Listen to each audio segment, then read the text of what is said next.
So one of the things we want to understand about horses is how can we help them feel safe in the environment that they're in. One of the things to think about is that their eyes see almost all the way around their body. If they turn their head like this, she can now see behind herself. Imagine what it would be like if your eyes could take in all that extra information. Basically, they are visually stimulated way more than we are.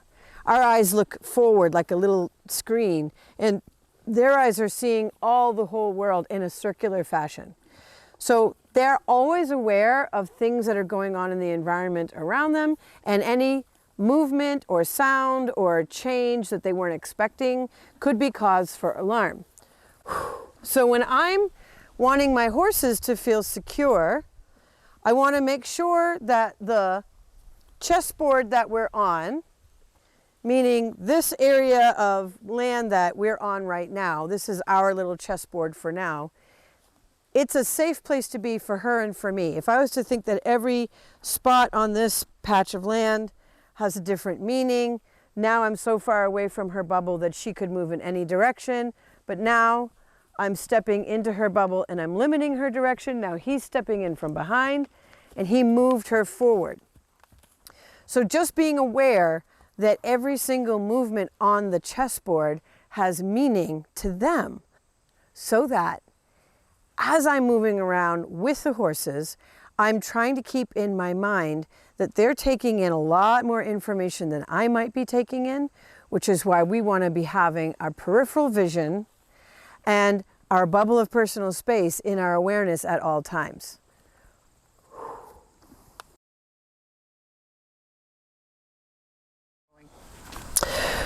So when we want to clear up our communication, we want to think a couple of things. One, leaky energy, okay? Leaky energy from the horse means they're moving slightly, they're leaning, they're nodding their head, they're looking, they're focusing at something that you might not be paying attention to. Like now he's focusing over there. So I noticed him focus over there. So if he tells me he wants to leave and go over there, I'm already prepared for that. But if I didn't notice that, then he might keep leaning and leaning and looking and looking and leaning until finally he's walking away and I didn't see it coming. If I'm doing leaky energy, then it means that I'm not aware of my body position and I'm not aware that I maybe quit a signal too soon, or I don't even know that I quit it at all. So for instance, I took my hand off of his grooming button and I went into a deep O posture. And that actually is a signal that says, you can get closer to me if you want to. I'm taking all the pressure off. But my foot is leaking into the space in front of his chest. So if I'm standing like this, I'm not really taking all the pressure off because my foot's claiming that space. And then he notices it and says, yeah, you're leaking. I'm going to say, okay, let me fix that. And then he did a tail swish and that's better. Okay. So now he's more free. He is more free to move in the direction he'd like to move without worrying about knocking me over. His chest can go that way or it can go that way. I'm no longer blocking him. And there he goes. And there's a greeting. So when he walked forward, he did a greeting, check in with mommy. He touched her shoulder, which is telling her about that foot.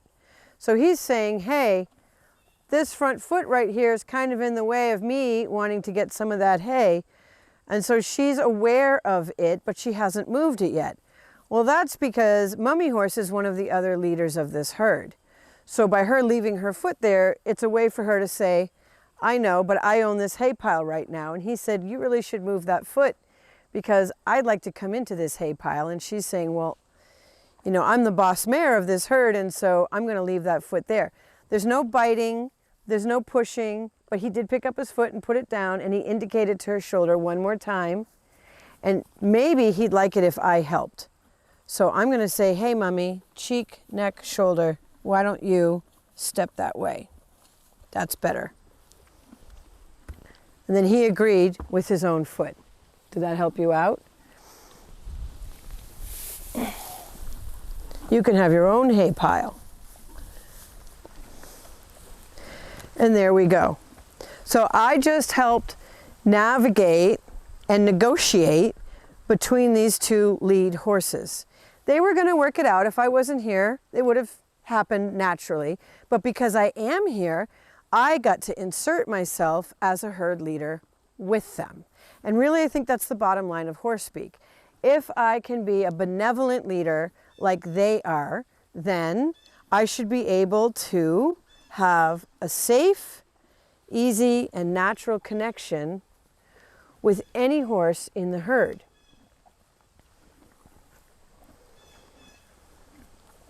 Right? Yes.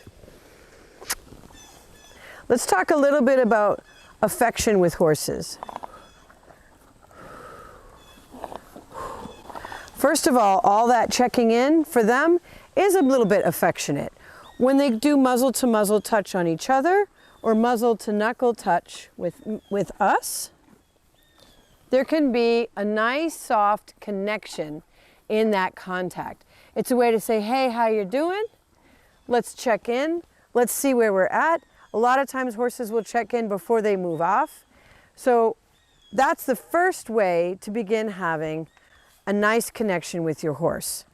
Another thing you can try is the horsey hug. I have my hand on the other side of the cheek. This would be the go away face button, and I could move his face away, but I could also move it towards. And I can touch him here and say, let's check in, and maybe I'll even give his neck a little sniff. And that's it. Thank you very much. Now, when horses do that for each other, they might lay their necks across each other. A lot of times when you first start the horsey hug, you might find your horse is hesitant or even downright fearful.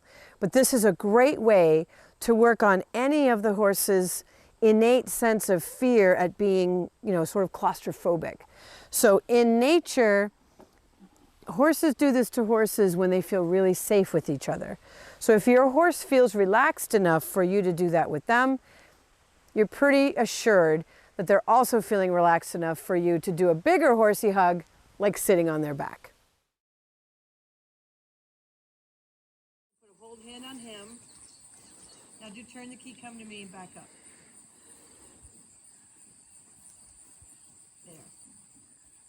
Good. Magic. Now there's a little thing. Is it scary? No, it could be a safety object. Point at the thing and blow out. Now make it a safety object in your mind. Do all the body language you need to make it a safety object. Good.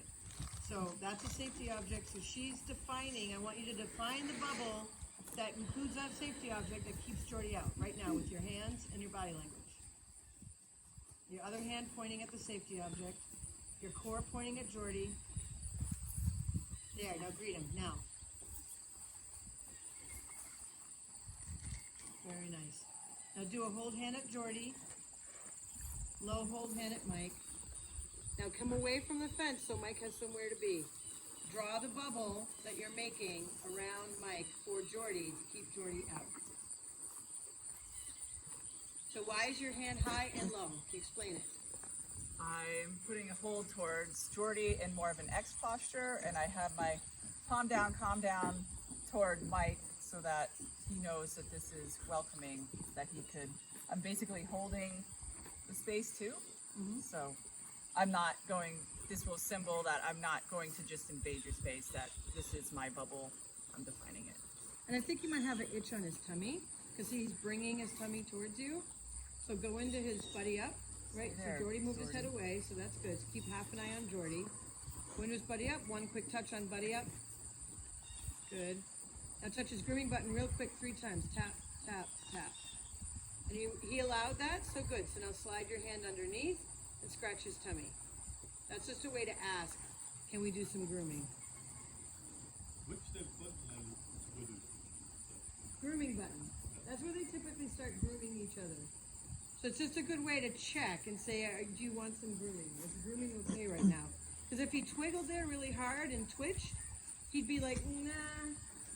Even if he wanted it, he might be like, it's not safe. Like Luna is my scratching, pounds. All she wants is to be scratched. And one day I went to touch her grooming button, and she twiggled it and flipped me right off. And I was like, what the? And then she got electrocuted because she was too close to the fence. I didn't realize how close she was to the fence. So she was like, no, we can't groom right now because I'm too close to the fence.